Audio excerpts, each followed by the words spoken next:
words, our beliefs, our reactions, our hopes and styles and our expectations, our prayer, right? We can control our prayer, how fast we can pray or how slow we pray, how long or what surahs to read in our prayer. Our giving is not always money, right? Sometimes it's time. There's other things that we are doing when we give, and that we can control as well. Our duas, what duas we make at what times, we can control that. Of course, our feelings and our actions and reactions. So these things that we can control. So what are the, and if you're saying, if we catch ourselves when I'm saying these things here, and if you catch your thoughts going to, but, Sister Sameena, this happened, and no, then you're truly not looking inward and focusing on the reality of these things that are actually under your control. So now moving on to the next thing of what we cannot control, this dunya, right? We cannot control the world. Like the things that happen in this world sometimes leave us flabbergasted, and like you're like, what? You're just not able to control that. People's actions and their reactions, right, to things, their beliefs, their thoughts, their expectations, their attitudes and prejudices that they may have, their words and feelings, and most of all, you cannot control them. And that could be anybody, somebody who's the closest to you or the farthest from you, right? It could be a work colleague or somebody that is your spouse or your child. Is that person you cannot control. Like you really have to reflect on that. um, I was thinking of a scenario where, I had something where a 3-year-old or a 4-year-old, if you think about this, we want them to eat, let's say, vegetables or peas in this case. So we're asking her, like, eat these peas, eat these peas. She doesn't want to eat them. There's nothing you can do to make her eat them. So by the time you do the yelling and the screaming and the asking her nicely, because some of us are very nice, we do ask nicely, but imagine the time and energy you have spent on just getting her to eat those peas. And finally, when she does eat them, you kind of feel like you won, but have you really? Because you spend all this time, all this energy on something, trying to control this 3-year-old to do what you think is good for her. Of course, those peas are good for her, but are they really? Because she didn't want to do them. And here you thought you controlled the situation, but in reality you didn't. And when the next time comes around again for those peas, that's going to be the same battle, right? And do you want to continue that battle? So going on this topic of things we cannot control, um, we can imagine, life as a roller coaster.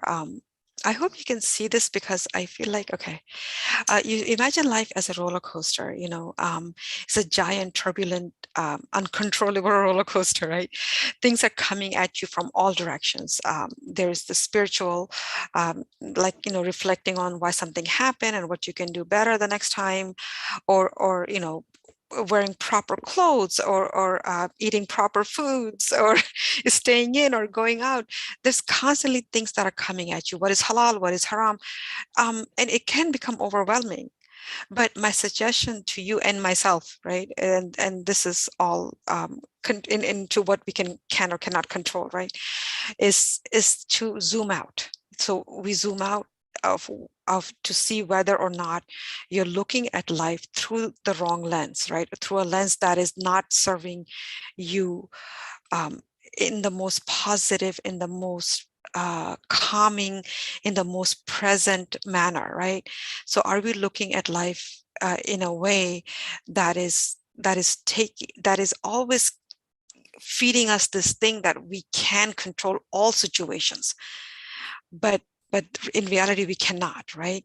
So that is it our perception of life, is that's what's messed up, that and where did we get this perception, right? So these are the things that we really need to reflect on. So when we are thinking that we can control people's thoughts, feelings and attitudes, that's when we have to really step back. And one of the ways to step back, right, and like this is actually a short presentation, so one of the ways to step back is that we unplug from life, right? Unplug from life. And how do we do that? How do we do that, right? The best, fastest way for me to change my perception is to disconnect from the situation or the issue that is happening, or even the person that is happening with, right? So and I and really reflect on the situation. So I ask myself, like, do I want to waste my energy and my time on this issue and trying to control the outcome of this issue, trying to change the person's thinking of this issue, or do I actually want to have calm and peace at this moment, and come back at a later time and deal with this issue, right? Or with this person, right? It could be a person, and it could be somebody you're living with, right? So but what can we do, how can we change our perception of having controlling behavior, right? So this is, I always talk to myself before I talk to others, right? Like when I think about different situations in my life that happened, and how it had left me feeling bad the entire day, because it started in the morning, or the entire weekend, and I say things like, oh, my entire day is ruined, or my entire weekend is ruined. These are things that, best not be said, right? Because it's not your entire day, it's not your entire morning, it's not in it's the situation at this moment is ruined, because we don't know what's going to happen to the rest of the day. So so so our perception is what I'm trying to get at here. Is what needs to change.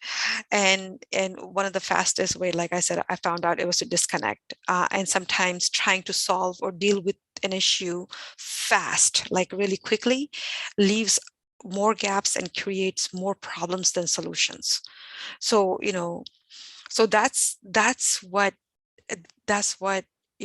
we have to consider, when we're trying to control situations, feelings, peoples, and their attitudes. So now we think about how much better we would feel if we went more inward, right? In our focus, and stop diverting our mind, our heart, our soul, our words and actions away from the epicenter of all our joy and potential, which is you, right? So, we stop caring about what others do or don't do, and we stop crying over them. We stop lamenting over the past and panicking about the future. We stop avoiding reality and obsessing over things that you cannot control. So working on improving yourself, right? Connecting deeply with God, all of those unhealthy emotional attachments we have made over the years will hopefully, inshallah, vanish, right? And which is can free your soul from this worldly, baggage. So, so coming to this, my last slide here, what is the one thing, that you think you can control, that you can let go of today?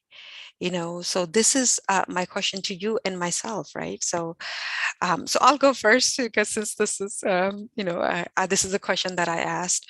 So I have a teenage, or I have several teenagers, but one of my teenagers, it is the hardest to, get him to do anything. Like, so again, I'm trying to control the situation, trying to get him to do something, right? So now even getting a simple task as, can you please go cut the grass? Is saying to him daily, daily, daily, daily. And each day that I say it, I sound like a nagger, of course, right? So he's also resisting because I'm nagging. But what's happening is making my day, my morning bad, because I'm saying this to him in the morning. So not bad, but like, it's just adding to the frustration of the morning, because then I'm going to work after that. I'm doing whatever else, talking to a friend, and so taking that bad energy with me throughout the day. So what could I have done better, right? So, and what did I do better to think, not to control what he's going to say or do, but how to unplug from that situation. What I did was I stopped asking. I just stopped asking. I said, that's not what I'm going to do. I'm not going to ask every single day. If there is a structure in this house, if there is something that needs to be done, we put it on the calendar, and we say, can you please do this on Saturday or Sunday morning, whichever one you pick. And we put it as as more of a discussion, and as a topic where they also have input, right? So he gets to decide, is it Saturday or Sunday? Which day do I want to do it? Because it needs, the task still needs to be done. But does it have to be done after me complaining for 2 weeks, asking for 2 weeks, and finally getting frustrated and getting the results kind of what I want, but nobody benefited from it, right? Because I don't know, and may Allah forgive him, and may Allah forgive me too, because he was disobeying, right, for his mother of this whole time, and for me too as an adult, saying all those, probably and I wasn't thinking anything bad of him, but just saying like, do it, do it, do it, do it, do it. And how many times, was it taking me out of my spiritual well-being, and my mental well-being, right? And what is it leaving him with? What is it teaching him? That if you want to get something done, nag a person until they do it, and then both of you are left with something that is so and both of you are left with a feeling, a bad feeling. In a way, the task is done, but now you associate that task with a bad feeling, right?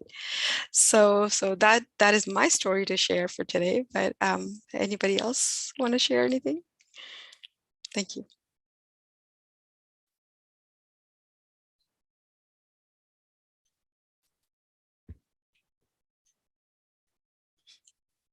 Oh, go ahead. Please don't raise your hand.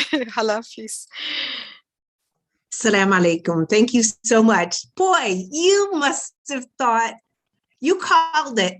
This is a perfect topic for me today. Okay. First of all, I can relate exactly where you're coming from, and God bless you. I'm going to tell you, teenage years are very temporary, okay? So you won't be in it forever. Nice to hear that. Yeah. There is hope. Second, today is a great day for me because finally, after 25 years, my husband put a new door for my kitchen. So it isn't only teenagers, okay? Wow. So you for 2 weeks, you're okay. I was nagging every day for 25 years, so it's okay. Sister Hala, you're breaking up. I am? I'm sorry. It must be all the vibes. I'm so happy because my kitchen, I got a new kitchen door. Anyway. Wow. Congratulations. Yes. Alhamdulillah. Thank you. Alhamdulillah. Sister Hala, you're breaking up. I'm still breaking up? I can hear you. I don't know. Good. Does everybody hear me breaking up? No? I hear you fine. Okay. Okay. We can hear you, Sister Hala. Go ahead. Make, Yes? I mean, put up a good show after 25 years. 25 years. Alhamdulillah. Now, I wanted to say, you're right. It's a good idea to write down things. Just put a sign. Yeah. And say, do it rather than you.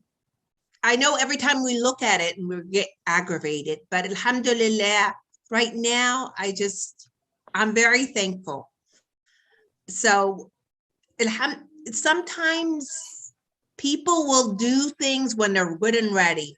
So us getting aggravated, it's just wasted energy. So, and like when the kids are teenagers, it's temporary. You'll be laughing about it, and I'm laughing about it now. My kids are grown up. In 10 years, they've been out of the house. Wow. So there is Mashallah. hope. Mashallah, mashallah. No, and I think so there's a lot of ways we can, you can handle that. There's also the reward system, right? You can borrow the car if you do this, or you can, I'll make you your favorite dish, or we can order out. Like it could be a number of things, Yes, So alhamdulillah. alhamdulillah, all of those work, yeah. But mashallah, Alhamdulillah. they are like, mashallah, like, and may Allah bless all the teenagers, like, because growing up here is not easy. Oh, yeah. So, may Allah like really, and they are good kids, and mashallah, slowly but surely, we all get Yeah. there. we're very proud of all the teenagers, even though they're going through those hormones and everything else. We're very proud of them all because we know we weren't that bad, but we know. We're happy. We're proud of them. Alhamdulillah. Alhamdulillah. Anybody else want to share rather than me talking Yeah, all the time? it's a very, of course, a very inspiring session because of it's a sister session, and but Sister Hala just pointed out a 25 years story, and now she got it done. How do you, compare the teenager versus the old people like me? When you tell them to do anything, and can you define that? She took like 25 years to make sure. And what about the teenager itself? By the time, you know what he will say, the teenager? Mom, I don't know how to put it, right? So I don't know, he will take another 25 years like his dad, that you just finished that, right? So can you just compare both these? Because, when you are married, there's a different situation, but you happen to be our son and daughter, that's a different situation. So it's a different relationship. It's entirely a different spectrum. You tell your son, do like this, and he will listen to only up to the time that you're going to write the check for his tuition. And then when he's done, yeah, I'm telling you, when he's fully paid, I used to sign his, lease because he couldn't get a house. But that's another story. But can you kindly, Sister Sameena, because of your expertise in this direction itself, how do you compare the old people like me versus the teenagers? First of all, if any order is given. Jazakallah khair. oh, walaikum. No, so first of all, you're not old. You're only as old as you think you are. So, but what I was going to say was that, so teenagers, so, that's a parent and child relationship. So that's a different type of relationship. But if you're like, you have a friend, you can have a friendship relationship, but then with a husband, wife, that's a different level. That requires discussion. That requires a lot of, understanding of each other. That requires sitting down and figuring out who does what task. Like so my sister who's been married for a little while, and she just had a baby, so I see her husband changing diapers and things like that. That didn't happen in my relationship. I did all the diaper changing. So I realized that they have an understanding. They have something that they had from the beginning. They discussed it. They knew how to do this, and they went ahead and did it. They implemented it. For that type of thing, where put up a door or whatever it is, it could be a number of things that then there's a number of other things that he's doing that are more important than putting up a door. So that could be something that that's like a smaller, I guess, issue maybe compared to other things that's being happening in the marriage. But it's a discussion that needs to happen for a husband and wife, because that's a different relationship. That's a 50-50 relationship. Whereas a child and a mother, a child, and a father, they have to kind of, the mother and the father, they are the authority in this relationship, and they have to guide this child into not only, being independent, yet listening to them until a certain point. And this is already in our religion. Our Prophet ﷺ already told us what to do from age 7 to, up to age 7, up to age 14, up to age 21. So if we follow that sunnah, we're good, or as my kids say, we're gold. So, yeah, that's my little explanation. Anyone else? Jazakallah khair. If nobody else has a question, I think I give my time to somebody else who asks a question. I will start asking question again and again. So, let anybody else who has questions, Sister Hala. Oh, go ahead, Brother Abdul Majid. Now, let me ask you another thing. We have two sons. It's a different relationship, sons, and I think you very well pointed out. And the whole thing is that they listen. Two sons are going to listen to their dad, or they are going to listen to their mom. It's a very critical question. But I remember my days when I was there, they used to gang on me because of the, and I used to tell my colleagues that, these people are ganging on me, and they, anything, if I discipline one child, I'm talking about the son only. I mean, unluckily, we don't have the experience of, I think we might be more blessed if you have, daughters, but it's amazing how they react. Male to male, it's a confrontation. It's not like, even if you have the authority to do that, it's a confrontation. And, they cannot go without it. I remember when I was not here in home, and I was away for assignment, they used to have a party here in the house. But when I stepped in, and, I used to tell, that's it, party's over.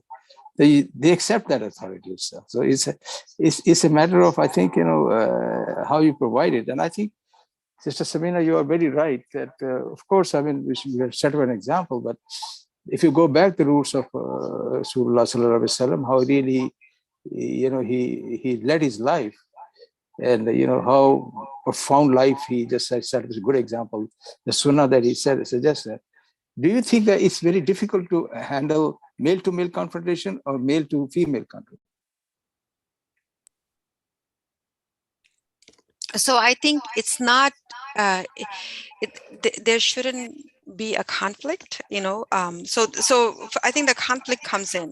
So I actually grew up in a house where, one of the parents were stronger, and we were more afraid of the one parent than we were of the other parent.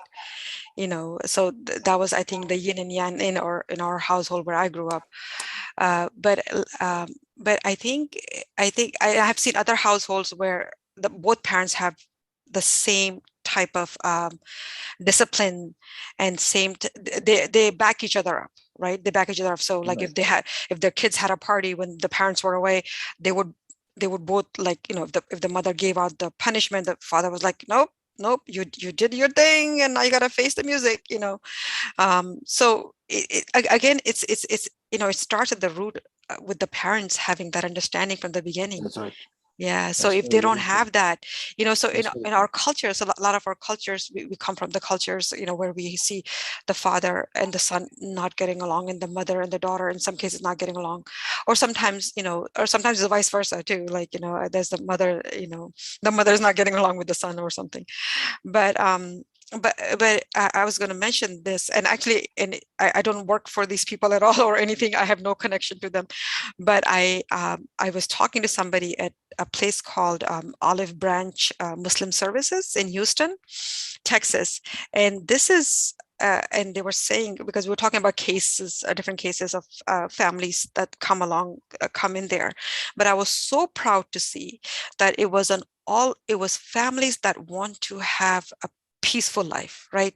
They want to have a peaceful family, Muslim peaceful family life. And it's not like there were big problems. There was no domestic violence. There was no like kids doing drugs. It was just, what it was that they would come in with the parents would come in with the children who are just starting out, 13, 12, 13, starting in this type of behavior. And they would sit them down and they would say, what can we do to incorporate good behavior by all four of you? If there were two children, or if there, two parents, of course, parents and two children, or if there were grandparents involved, but they wanted, like, they actually counsel them and get them out of that rut of, like, father having conflict with the sons, and the mother having conflict with the daughters, and then everyone is having conflicts with the grandparents who are elderly and just constantly saying things that doesn't make sense, or in the way of you getting things done. So this is that's them, that's what they do. But for me, I think a lot of times, a lot of these situations can be either avoided or solved by both parents supporting each other. If a child does something that is, if they misbehave, and whatever that misbehavior could be, either it brings a family together, or it breaks it apart. So All right. Jazakallah khair. Okay. there you go. Yeah. Sister Hala, question. Look like. Thank you. I always admire in the Christian church, they have a year class of how before they get married, they have to meet with the priest and take classes of different scenarios that would happen in their livelihood, whether it's with them or the children and things like that. And I wish they had something like that in Muslims, like either counseling to prepare, even, how to get married and the problems that other people that have different relationships and things like that. And they give you scenarios. What are you going to handle before you get in it? And that way, and with your children also. I wish they had. Do you know of any counseling for that? So I was going to say, I do know it's called premarital counseling, right? So I know I know the masjids that offer them in Philadelphia. There's the Kuba Masjid that offers them. There's Philadelphia Masjid that offers it. There is and then local and chaplains that are in universities that offer them. I know the chaplain of she is a chaplain at University of Pennsylvania. She offers it as well.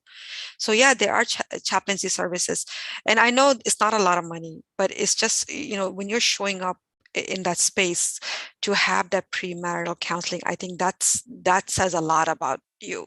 That's awesome. Yeah, so it's a really good service, and yeah, it is offered by a lot of masjids. We just, our culture doesn't teach us to do that, and you can take them online. Or take them by from a lot of, I think, from Yaqeen Institute to every single one that I have been on, they have these services that they offer. Yeah, from premarital counseling to having, issues with your teenager, to anything else, your mental health, just empowering you to go out and do things. Yeah, it is That's offered. amazing. Mm-hmm. Oh, I wish they had that when I was in 1983. I agree. Anybody else? Oh, we're almost. No, it's okay. I think you have still okay? 12 minutes. Okay, great. Right? Anybody else have any questions? Brother Abdul-Majid, if you have any, that would be awesome. Yeah, I just respectfully, again, I ask another question. What is the role of grandparents in the life of grandchildren? Now, let me tell you, before even you just answer my question, what our motto is: we spoil them as much as we can and then hand over to those guys. That's our motto. So please correct me if I'm right or wrong. Please, Well, I mean, I don't know. So I'm not a grandparent yet, but I was going to say that my own parents and my father, rahimahullah, may Allah have mercy on him, he used to spoil my daughter. Like he would buy her candy, and DVD players were a big thing then. He had bought her one. So what was I going to say? So I think grandparents play a huge role in the child's life, and I think it's very fortunate if they're around. And I don't know what the thought process are of some grandparents, like how they are with their grandchildren, but I think it is really, really important for grandparents to be there for these children to see, because we don't know how much long they'll be around, right? So if they're there, and if they're guiding them and working and telling them stories of when their parents were little, and when your father was doing this, or when your mother was doing this, and she was walking at one, or there was a time when she ate, we had a birthday cake. Like this is my story, actually. I can't wait to tell this to my daughter's daughter. That we had a birthday cake, and she took the whole piece of the birthday cake, like we didn't even cut it, and she just smushed it. So just stories like that. I think grandchildren love to hear that. Like my boys, when my mother is telling them stories, they're like, what, my mom used to do that? She was actually cool. I'm like, yeah, what? I was like, I'm cool, you don't understand, I'm really cool. And they're like, okay, whatever. But I think it's the most beautiful thing. Like I had my grandparents up till I was 20, and at least my mother's side's parents I was closer to. But it was the most beautiful thing. And I remember every single thing that my grandmother taught me or talked to me about, or taught me even how to make like ginger tea. Like I remember that, and only from her. So yeah. Yeah, Jazakallah khair. We have two hands raised, Sister Sharifa and my brother. He's another creation. He was like a child. I raised him like that. Look at him. He's my Allah's creation through me. All right, Sister Hala. Brother Aga is first, and then Sister Sharifa. Assalamu alaikum everyone, and give me this opportunity. Actually, I follow the step of my elder brother. So he's my. We cannot hear you. Can you just do your audio thing better? Yeah, my role model is my brother. Throughout in my life. When I was very child, I try to follow him. He made me the what you can say, the legend. He made me legend person in United States. I tell you very true. What I am here because of him. I have one question because I always respect my brother, parents, father, sister. What do you do when you see the new generation in United States? Instead of going to follow the role model, they follow the American way, because you give them so much love, you give them so much affection, you sacrifice everything for them. The kids, I don't know. What is the reason behind that? I'm very surprised. Can you give me some guideline? What is the problem with the new generation? So I don't understand. So I mean, there's a lot of problems, right? We don't know where to start and where to end, But the thing is, like, there was a point in my life where I thought, like, this is not the place to raise my kids, Maybe it would have been better if we were back in our country, because there was a lot coming at them, But what helped me was, and this is in reality, I actually went to a Muslim therapist, and I talked to them, and I asked them, what am I doing wrong? Here's a house, here's the food, here's the clothes, here's the latest whatever games, but still there's a conflict, right? I want to stay out late, I want to do this, I want to do that. So what can we do different? So the different, what she said, change you, don't change them, don't try to change them, change you. What are you doing right now? So if they come home late, are you screaming and yelling and whatever you're doing? Are you making dua for them? First of all, are you making dua for them? Or are you just constantly saying, you're bad, you did this wrong, you got a C, how dare you get a C? I saw you, wearing a certain type of shirt to a girl, like, right? Like she's wearing a tight shirt or whatever.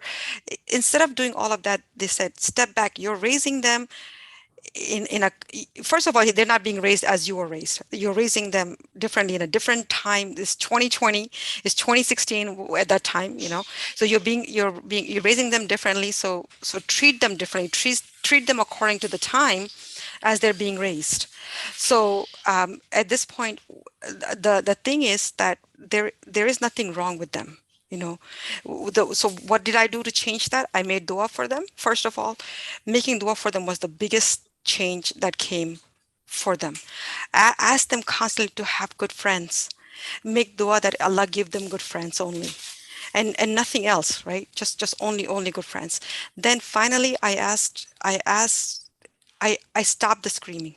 There was no more screaming in the house. If anybody wanted to talk, we talk or we don't talk. So there was a lot of times where I would stay quiet. I just wouldn't talk, no matter what they did. Like I wouldn't talk. And if they started coming home late, okay, I just stay quiet. I just say, "Are you okay? Are you okay? Okay. There's food in the fridge. Assalamu alaikum." That's it. And when they saw me do this every single, and this was a thing of the therapist, and it was hard. It's hard. Let me tell you, it's not easy. It is not easy at all.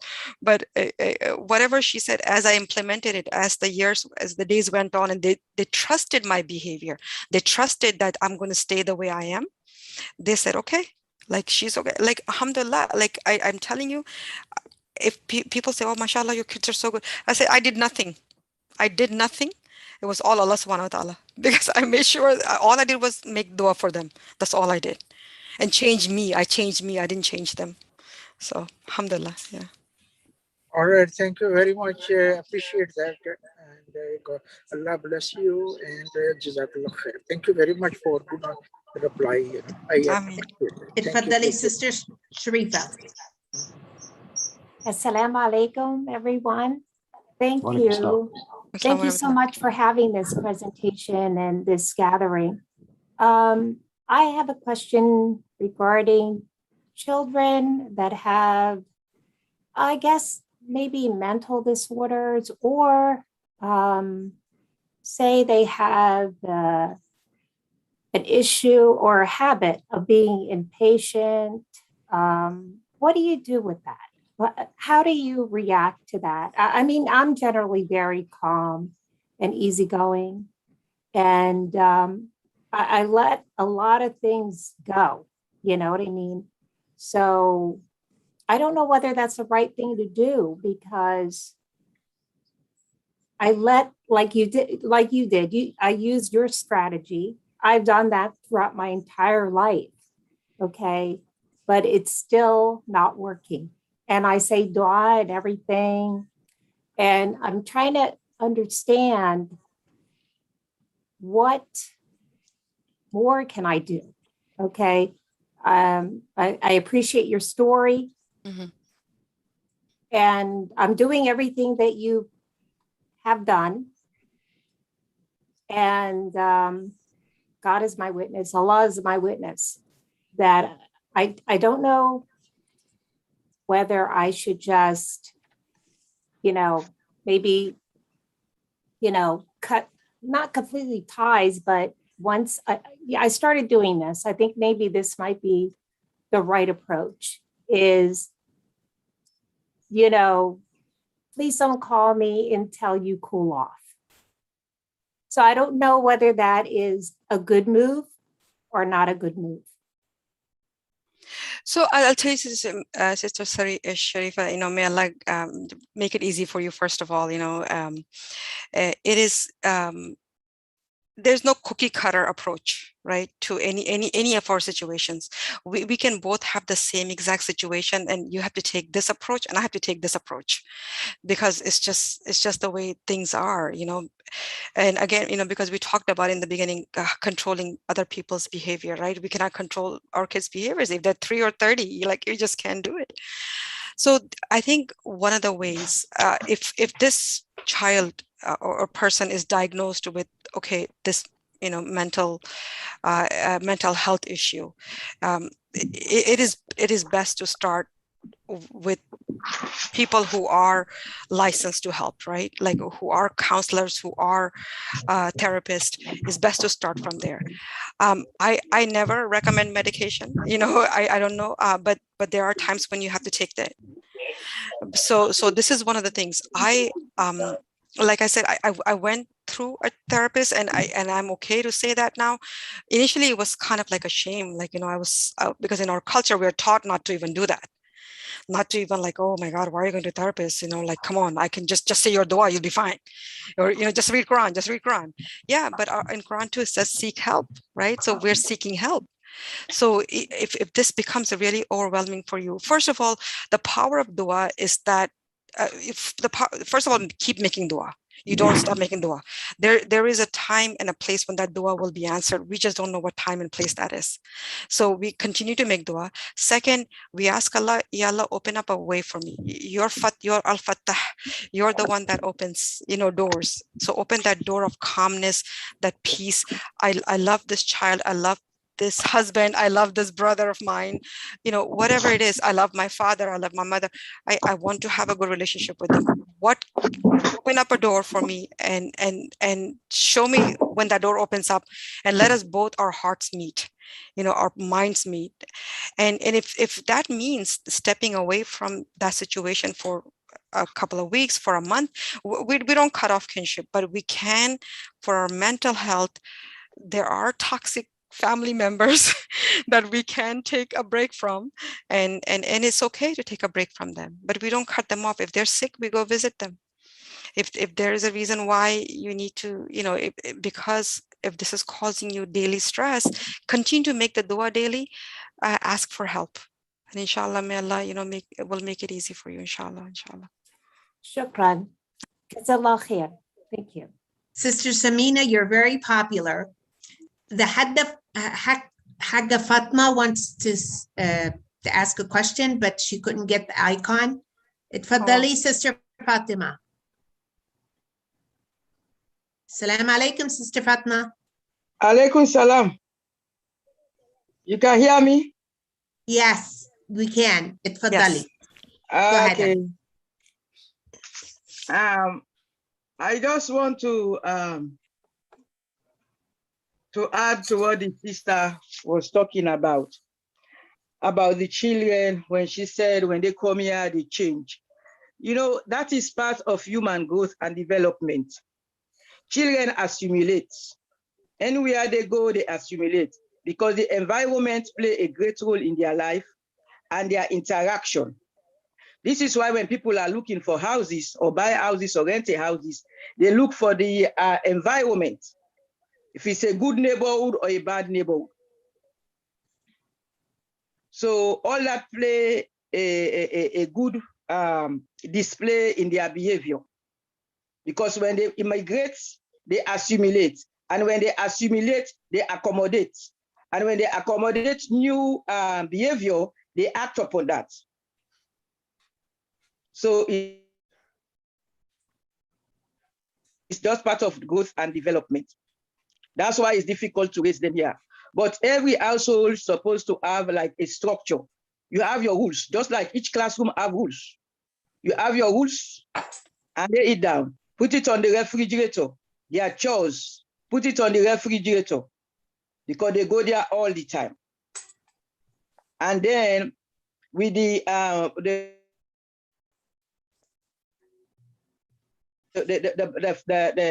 Islamic background that will keep on reminding them, reinforcing it in them.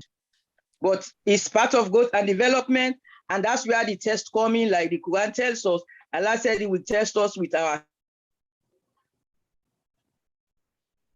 health, our wealth, our children, our husband. So the assimilation problem, that's where the test is. And then also, when it comes to parenting, there are 4 types of parental style. One is authoritative. An authoritative style means authoritative parents have rules and they use consequences, but they also take their children's opinion into account. So you sit and discuss with your children. And then the second one is permissive style. In this style of parenting, the parents are lenient and they only step in when there is a severe issue. That's the permissive style. And then the third one is uninvolved style. The uninvolved style, there tend to be few rules. Children may not receive much guidance, nurturing, and parental attention. Well, Jazakallah khair. I think the best one, the best style, and the other one is authoritative style. Authoritarian, which we have mostly in Africa and most parts of the other world, Asian and so forth. I think we shall. I have to intervene. The time is up, and it requires. But if I can round it, but I'm actually, if I can round it, yes, if I can round it, yeah, okay. If I can round it up, the best style is the authoritative style. That's what Sister Fatima. Okay, I'm done. Okay. All right. Thank you. Jazakallah khair. I think Sister Hada, I think you wrap it up. request our speaker to could do you the dua. please? Thank you so much, Sister you so much. Sameena. We Yeah, can't wait to have you with us. yeah. Please do a dua so we could close, and Brother Abdul Majid do Surah Al-Asr after Sister Sameena Okay, I'll do that. does dua. Okay. Thank you. Bismillah ar-Rahman ar-Rahim. Ya Allah, heal those who are sick among us. Ya Allah, replace our arrogance with humility, replace our oppression with liberty, replace our pain with joy, replace our sickness with healing, replace our ignorance with knowledge, replace our apathy with diligence, replace our poverty with wealth, replace our anger with contentment, replace our darkness with light, and replace our fear with love. Ameen ya Rab. آمين كن فيكون ثم آمين. جزاك الله خير. والعصر إن الإنسان لفي خسر إلا الذين آمنوا وعملوا الصالحات وتواصوا بالحق وتواصوا بالصبر. جزاك الله خير. We thank everybody to coming. Thank you. Thank you so much. Okay. Salam to Ahmed. Salam alaikum. Thank you, everyone. Now we have to, if you want to stay on, I think we have open masjid. We have open masjid from Abu Yazid. So he's speaking. If you want, anybody want to listen, we can listen. Yeah, thank you, Abdul Yes, Majid. yes. Thank you. Jazakallah khair.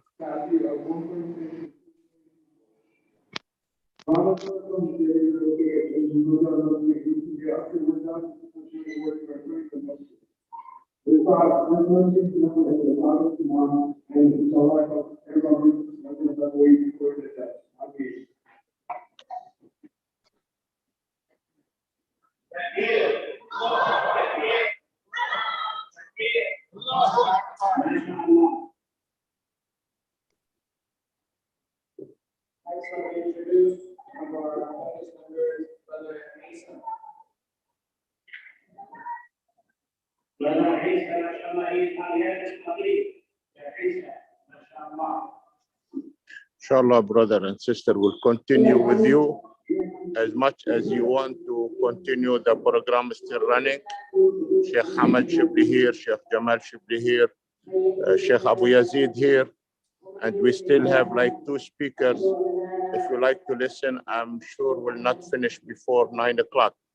As much you can stay, you want, you can, please, Abdul Majid, you can keep the program running. And Okay. inshallah, you will enjoy.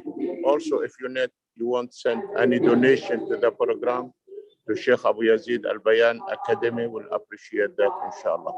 Jazakumullah khair. All right, we shall do. Jazakallah khair.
I'm not going to start to all the people who come to the stage.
Any mother like to come share? No picture, please.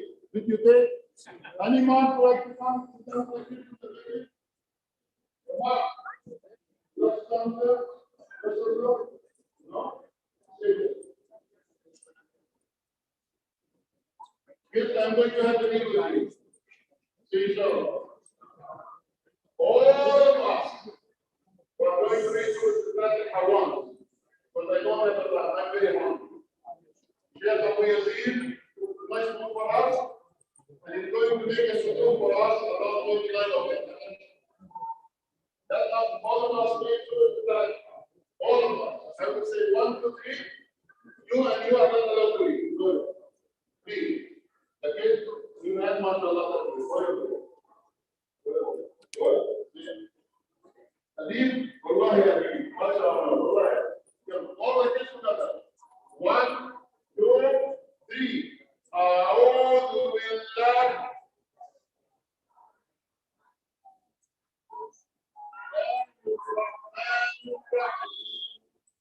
الحمد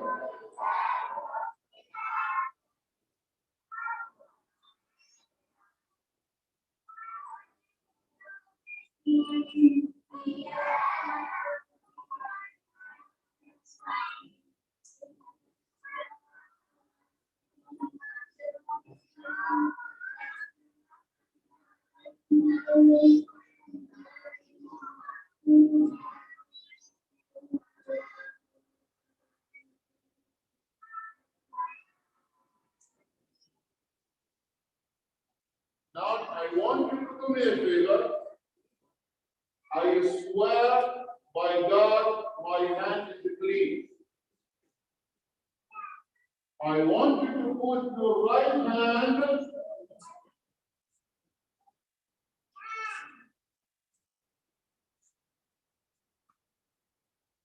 where do I put my hand? Above my what?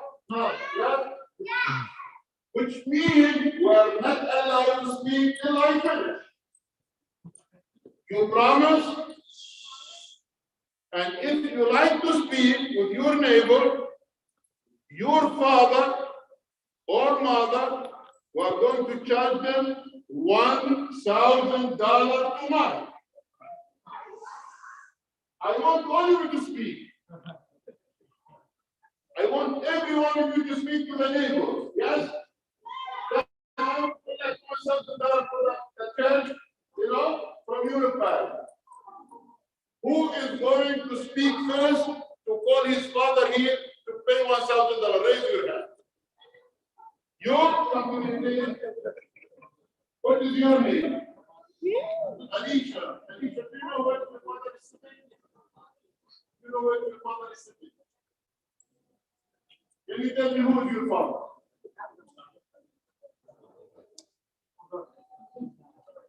Okay, if I release you from me, can you go grab your father and go sit here? Your father is not here. You save him myself. Thank you. I'm coming to you. Give me 5. I will come to you. I promise you. I promise you I'll come to you. Come to me. Come to me. Come to me. You want to talk to me. Your name? No.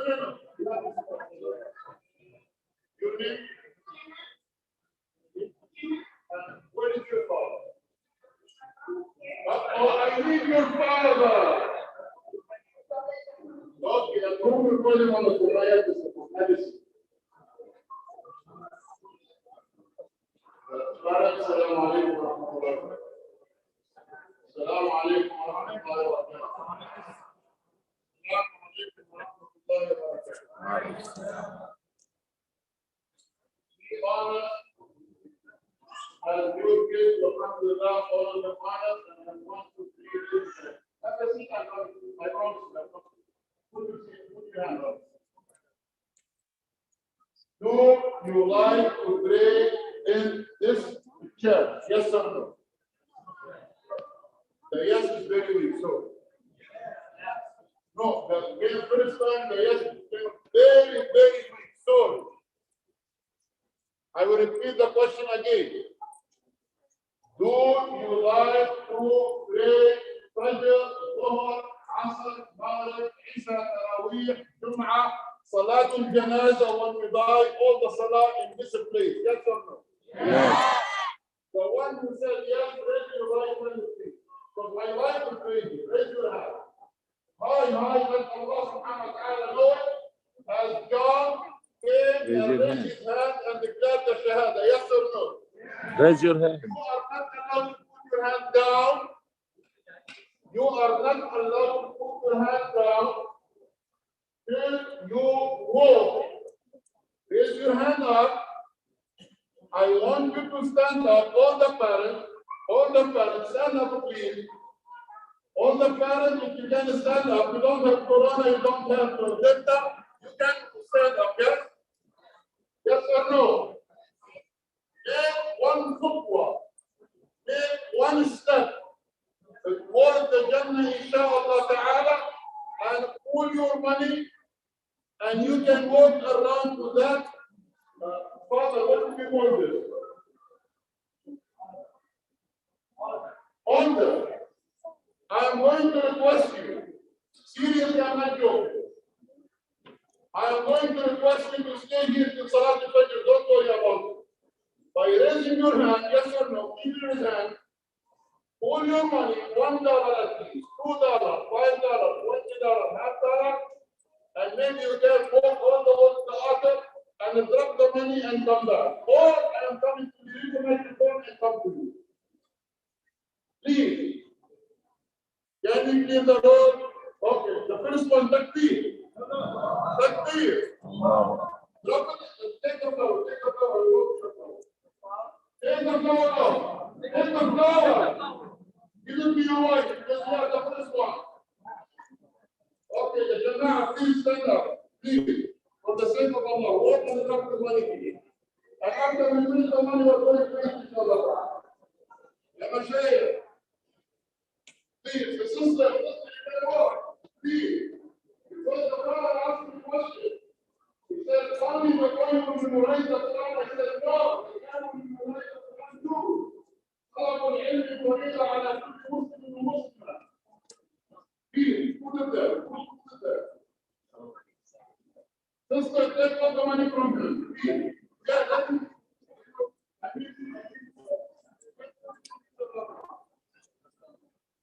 This island is very quite wild. The Mashayikh, please, said you are going to pray. Stand up and get the law.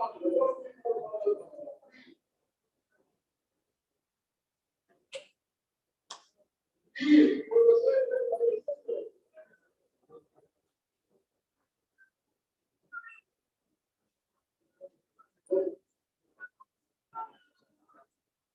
I I'm requesting the speaker too. Speaker, drop some money from that team.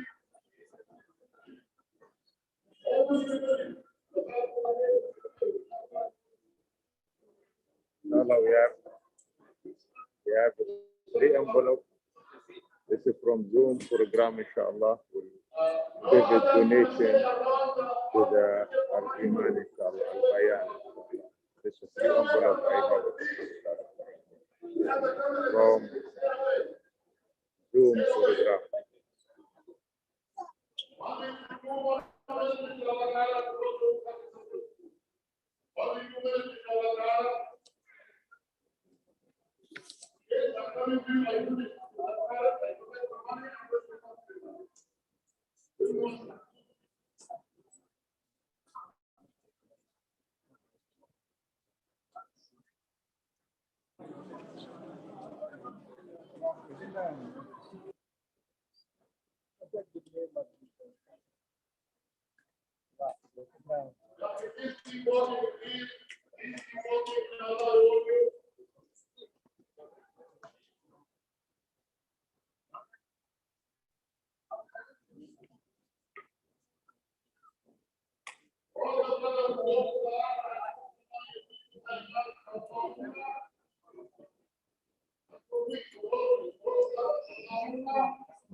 Go put it there.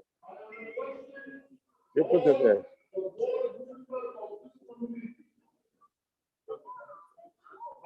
That Sheikh Hamad wants to do that.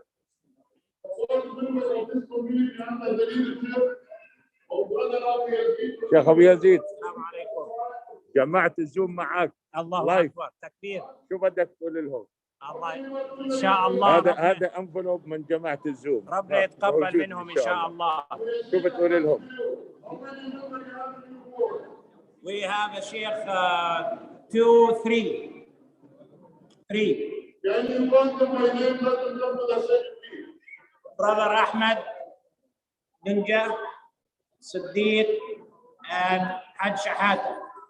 Alhamdulillah, none of them is here. Alhamdulillah. Shahata, Siddiq, Siddiq is here. Haj Shahata, come here to me.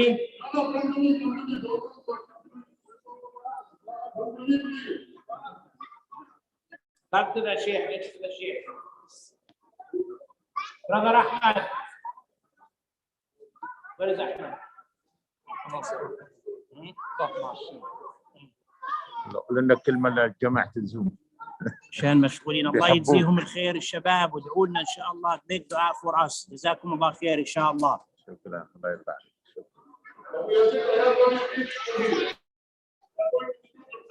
Yes. ان شاء الله.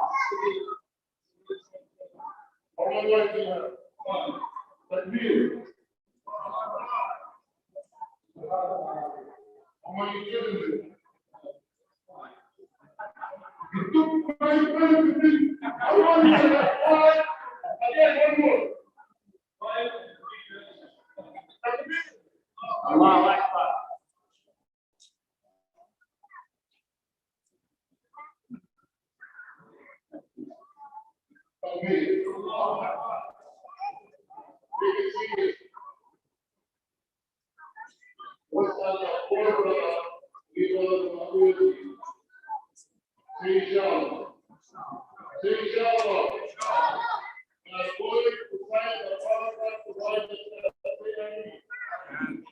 Now we have one serious question for all of us.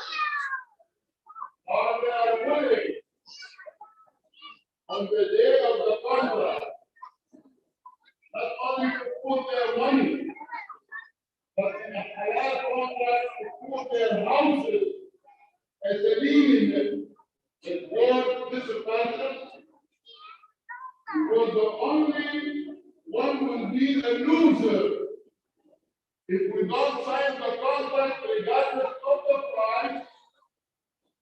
It will be the Islam and the Muslim. Not you as an individual. You as an individual, you can pay any way you wish. Rasulullah sallallahu alayhi wa sallam said, وَجُعِلَتْ لِيَ الْأَرْضُ مَسْجِدًا وَطَهُورًا فَأَيْنَمَا أَدْرَكَتْكُمُ الصَّلَاةَ فَصَلُّوا. Which means Rasulullah sallallahu alayhi wa sallam said, you can pay anywhere. The entire world is a masjid. But can we have a place for congregation, jama'ah, as this beautiful night? And I told you already, I said 1 island, 2 islands, 3 islands, 4 islands, 5 islands. If every island has at least maybe 100 individuals, it would not enough kids. There are more than 500-600 people here. Yes or no? Of course, 600 people, not all of us will go to the contract, not all of us will go to the lawyer, not all of us will go to the attorney. We will have a 4 people, this picture on the contract, inshallah, say amen. But people find everyone was right in front of you. And they are going to take the responsibility, and they are going to take the responsibility of money. I'm going to say despite all the people who fight against the behalf, I would say no. The leader must be in Islam first, because they accept the leadership. Yes? Yes. And in Arabic we say we give them the bay'ah. We give them the oath, the trust them. When they get the decision, we have to support them before I go to talk to you. That every one of them, they come to the and say, how they are going to find the contract, what is the decision, what they need to do, and I will start to the contract, inshallah. You are here.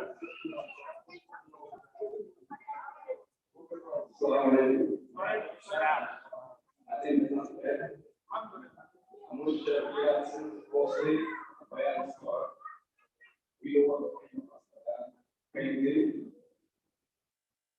from the month of Ramadan and 114, we use masjid for the Salah. Since then, we get. Now I will tell you guys, I can buy a job with this place with if God will, I will do my best, whatever way I can help. That's when we get God will. It's not up to me, it's up to Allah. So, with your help, we can get this way. Nothing's that you transfer with the life. So, this person that is Allah, and that person.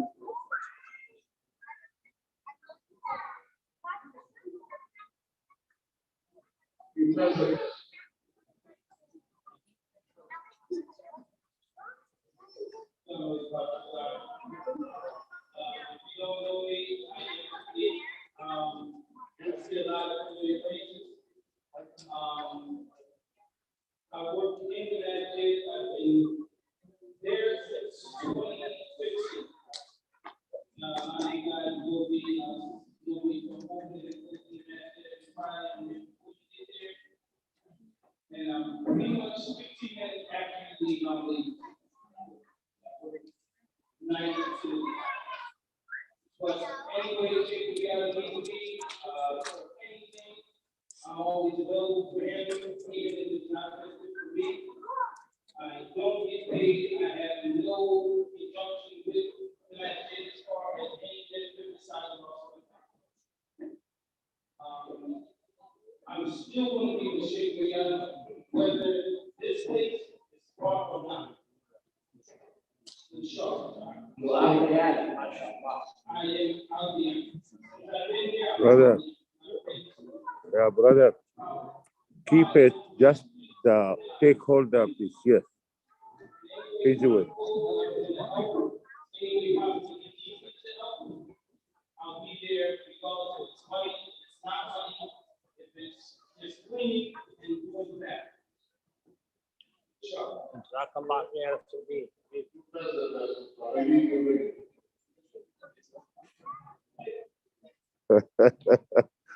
أخذ الخاتم منه يا شيخ أبيض. If it's gold, give it to me. It's gold, you got it. Allah Akbar.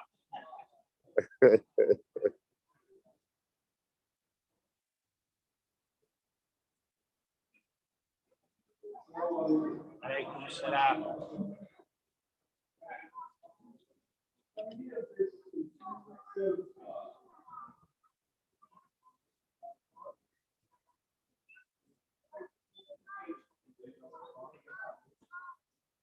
Raise your voice, Haj Shahada.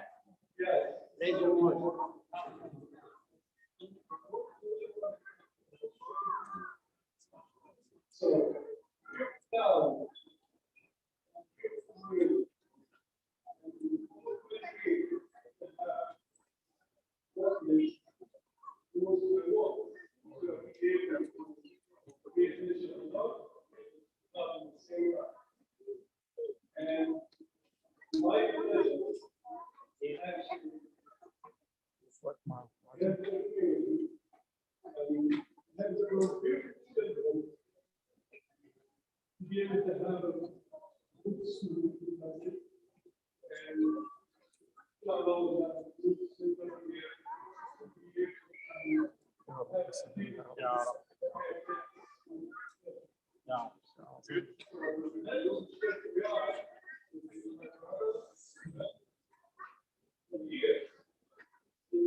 seriously, I'm not sure maybe I get my life. You like to cover? Can you stand up, please? Can you stand up, please? Can you give the sister the please?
I know him from childhood. Yeah.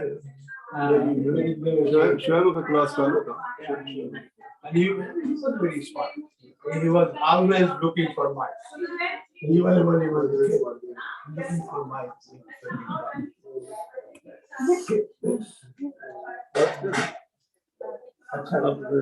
मस्जिद में आते खुतबा देते हैं ना Mansoor Very bright.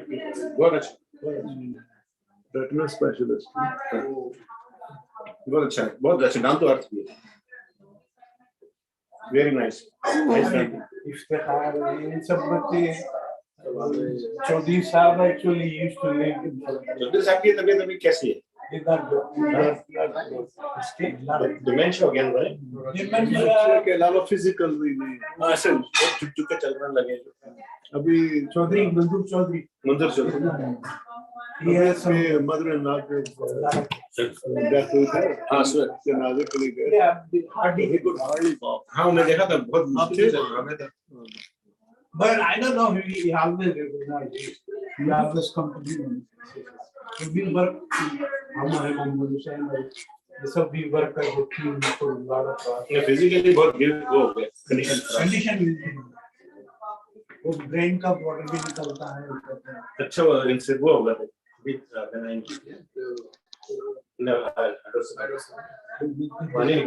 पानी निकालते हैं